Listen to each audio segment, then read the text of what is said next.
Hey y'all, hey, it's JJ Conway. Welcome to Building Wealth Together, where our goal is to help you walk in abundance and leave a legacy. Hey everybody, I got a question for you today. I want to know, why do you cheer for your sports team? Why do you love the team you love? You think it's a simple question, it sounds like a frivolous question, but it really goes to the heart of our affections and our wealth building. Because for many of us, there wasn't a whole lot of thought given into picking a team. And these are teams that many of us spend big money on. There are people who pay tens of thousands of dollars every year to be able to support their team, who buy paraphernalia for their team, who hold big parties for their team.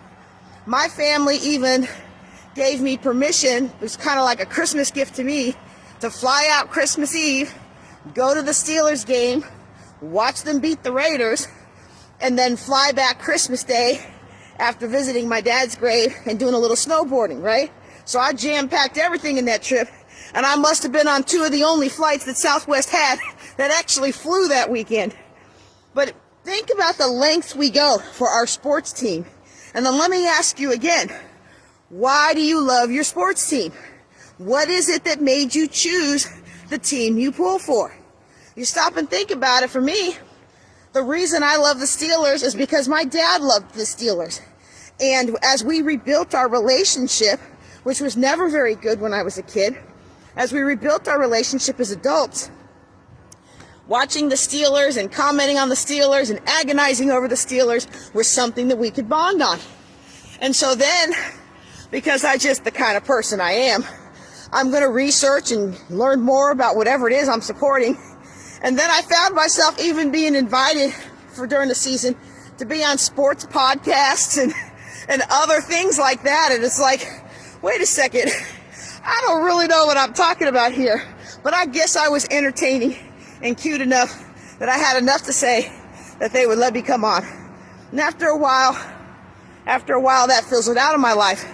But I was thinking about it the other day because there was a lot of diehard fans with me sitting in that Dallas airport waiting to get on our plane to Pittsburgh, and very thankful that after an 8-hour delay we were able to make it to the game. And it got me thinking though, why do we care so much about that team? Why? What put it into you? So I've asked some people. For some people, they picked a team that won the Super Bowl at an influential time in their life. If they're into baseball, some people pick the team they're in, not because they're the local baseball team, but because that's the team that played on the TV channels near them. Some people pick a team based on locality, based on what their parents love. But I want you to really think about, maybe sports isn't your thing, but maybe there's something that is your thing. Think about why you love it. Because I'll be honest with you, I can't give you a good reason for why I'm Steelers all the way. You know, I can't give you a reason why it's my team other than it was my dad's team. And when it comes to wealth building, when it comes to building our families, when it comes to building our ministries, we need to be very aware of the why behind our affections. Because these affections can interfere with us achieving our dreams. Now, I'm not saying it's wrong to have a sports team that you like, okay? Because I actually find that since I started liking a sports team, and I'm even starting my own Steeler Fans of Erath County page, since I started liking sports, I found that it gives me more to talk about. But think again about the question I'm asking. This is something that we spend a significant amount. You know, some people spend more time, energy, and effort on their sports team than they do on their religion. Some people spend more time researching their sports stats than they do looking up scriptures. Some people spend more time watching sporting events than they do praying, studying, going to church, fasting, all combined. So we say, a lot of us say, now look, here's where I'm going to really push on some buttons. Some of us spend more time on sports than we spend with our wife and kids, or our husband and kids, because I know a lot of ladies who are into sports, than anything else in our lives.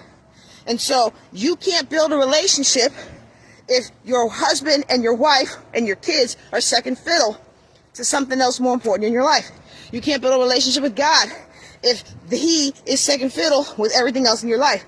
And when we have something in our life that really is of very little consequence to our daily lives, day in and day out, we must ask ourselves, why do I have this affection? Why do I have this strong attachment? And what purpose does it serve me? And if you find that it doesn't serve any purpose, or if you find that it's driving a wedge between you and others that are more important to you, then it's time to make a change. But the first step to making a change is being aware that a change needs to be made. That's all I've got for you today on this very cold walk. I'm JJ Conway. Y'all take care and be blessed. Love the podcast? Be sure to like, subscribe, and forward to 3 friends. You can ask a question or take a life-changing class at buildingwealthtogether.com. Now, go walk in abundance and leave a legacy.